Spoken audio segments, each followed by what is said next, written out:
there is a lot of missing sand. So a lot of the sand is up on Estero Boulevard right now, and it looks like they're putting it back. However, a lot of that sand went into places where they can't recover it. Remember, it flowed all the way across to the bay, so it's all over the place, and there is a lot of sand missing. And I'm not sitting here being a whistleblower or anything like that. Nothing like that at all. I'm strictly showing you what we discovered when we were filming some of the hurricane damage. So there's so much of this of the beach sand that's just gone. So as you get up to some of these properties, they used to have seawalls, and the seawalls were covered up over time by the sand, and a lot of them you didn't see seawalls at all. So like right here on both sides of this wall here, this is gosh, I can't remember what the name of this. I think it was called the Sandpiper. So that seawall is still in place, but it was covered up by the sand. You couldn't tell that it was there. This seawall, same thing. You could see little pieces of it, but you couldn't see it like you see now. Now look at this as you go down the beach. The beach is eroded to the point where the seawalls are exposed. This doesn't look so bad, okay? But wait till you get a little further down. Look at this seawall here. This has got, it's been undermined, not undermined, but basically a lot of the sand is missing. So the sand was literally, this storm came in and the dirty side of the storm started pushing the water so hard between, now look at this. Look at this. You didn't see those rocks. You haven't seen those rocks. Now we saw those rocks for a minute right after Ian, and they covered it back up. But all that sand is out on Estero Boulevard. See that pool got full? This wall here, same thing. Covered up. You didn't know it was there. Same thing with this wall. Look at the wall on both sides. They've been, the sand is missing on both sides for like a foot down and 10 feet out. Look at this all the way down, down the beach. So this is just giving you an example of how much sand we have lost in this hurricane with the way that this storm came at us. I underestimated this storm. Look at this. Look at that. Both sides of this is gone. Wait till you see the next one. This is Newton Park. Look at that. The water, that wall was completely covered up. You didn't know that wall was there. We did the strand view right next door. Both sides of that wall are uncovered. We did the strand view here, and all of that was there. We didn't know that little court was there. Destroyed the fence too. So this is where that 7-story building was, and we just, as a company, this is Remove It Pro's Demolition that's bringing this to you. So look at these walls all the way down the beach. They're exposed. It's hard to show you how much sand is missing because we don't have video of, actually we do have video of it. You can look at one of our other videos and compare it to this and see how much is gone. It's hard to see the volume of the sand that's gone without looking at maybe one of my other videos. A lot of this sand ended up on Estero Boulevard. Now, they're putting it back, okay? See, they're coming out here and they're smoothing it out and they're dumping it right back on the beach.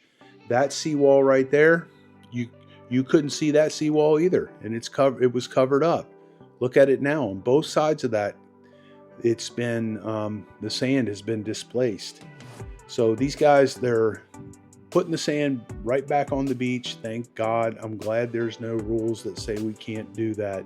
The volume of sand that was on the beach and all these little sand bars that were at every low area and every low lot. When I was out in my truck looking around right before the worst part of the storm came in, I started across Estero Boulevard heading down towards, I was going to go down to the downtown area, and I got only down to where the Sandpiper is. So look at the mess that's left here. Look at that seawall. That seawall's been, I don't know that that seawall probably was exposed. That's Margaritaville. So look at all the sandbags that were pushed away. I don't know where those sandbags were. And I know the pool had water going in it. This is one of the operations where they're loading those trucks and then bringing the sand down and putting it back on the beach. These guys right here, they're cleaning all the sand away from the, this is Margaritaville. They're just cleaning it up and getting it away from the building. Now I was down there, there was water up against that building, running up against that building. Look at how much of a sand pile they got right here that they're pulling from. That is one of our brand new parking areas, which it makes me so sad with us using this big equipment on these nice new surfaces. It's hard. So look at this down here. Look at this. This has gotten undermined a little bit more. So this is where the old Dairy Queen was, and I can't think of the other name of that. Now this, I don't know if this was caused by the storm or if this was like this leftover from Ian. I'm not sure on that one. That's the Edison. Used to stay there when I first started coming to Fort Myers Beach. The amount of sand that's up into Lynn Hall Park is unbelievable. So this right here, this is where the beach renourishment was going on, and it looks like it stayed in place. You see how far out the sand is? So all of these boxes, all this equipment, this is all stuff that hopefully they didn't leave that down there and it didn't get swamped. So all of these pipes and stuff, they have a dredging machine that's what, a mile or a mile and a half offshore, and they're dredging and sucking the sand in and bringing it back and making our beach wide again. And they have got this far so far from Bowditch, which is pretty good. It's probably about a mile. So a lot of these buildings are still not occupied. Now here you go. Look at the sand that's on the beach, and that is nothing compared to what was on the beach. They have been working diligently, and by the way, they are doing an excellent job. Wait till you see right in front of Margaritaville and on down maybe about a mile. That cleaned it up. That Jeep that just ran through all that water, that's my Jeep. I did that because I was out of windshield wiper fluid and I needed some moisture to wipe off the windshield so I could see.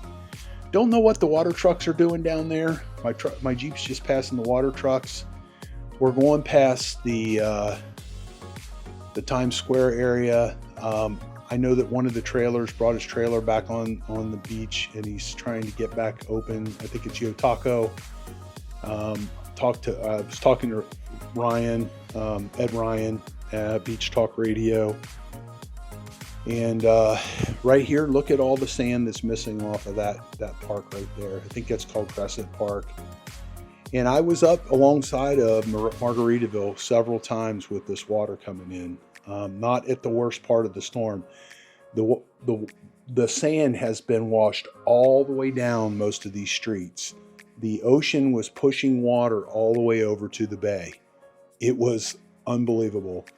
Up by Sandpiper, I got into about 3.5 foot of water, and it started pushing I was in my truck. It started pushing me.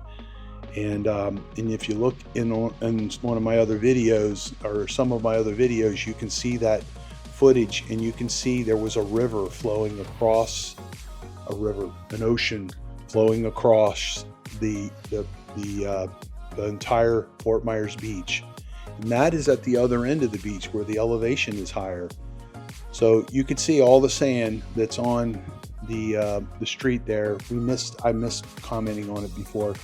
They're cleaning it up very, very, very, very good. So the reason that they're cleaning it up is every time it rains, that stuff gets into our storm drains, and then they got to vacuum it out. It creates a lot of extra work. So if they do this quickly, you can actually see the road here.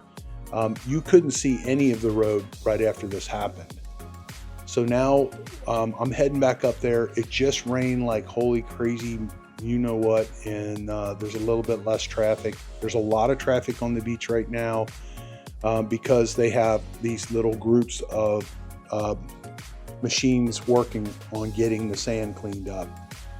So if you don't need to come down here, you're not coming down to Fort Myers Beach to spend money right now, it's probably not a good idea to come down here. You're going to be sitting in traffic quite a bit. If you're going to go the whole length of the island, you're going to sit in traffic for over an hour, 20 minutes here, 10 minutes there, 20 minutes here. It takes a while. This is Dave Lockwood with Remove It Pros Demolition. If you need demolition work done, we do selective demolition. We bring all the tools we need, a dump trailer. I bring some guys, they do this every day. They're really good at taking stuff out, not messing other stuff up. And we're fast. We'll get in, get out, reasonably priced. We also take down buildings, and that's basically what we have our YouTube channel for, is we're generating business with it. So if you have need of demolition and you want to give us a chance, we would love an opportunity to bid on your job. 239-333-7678. 239-333-7678. Our website's www.removeitpros.com. Thanks for watching our video. We have a bunch of them out on this storm, and I was out in it quite a bit. My home almost flooded. Part of this is edutainment, part of this is a documentary setup, and part of it's us advertising. Obviously we're looking for more business. So Remove It Pros Demolition, and we'll see you on the next video.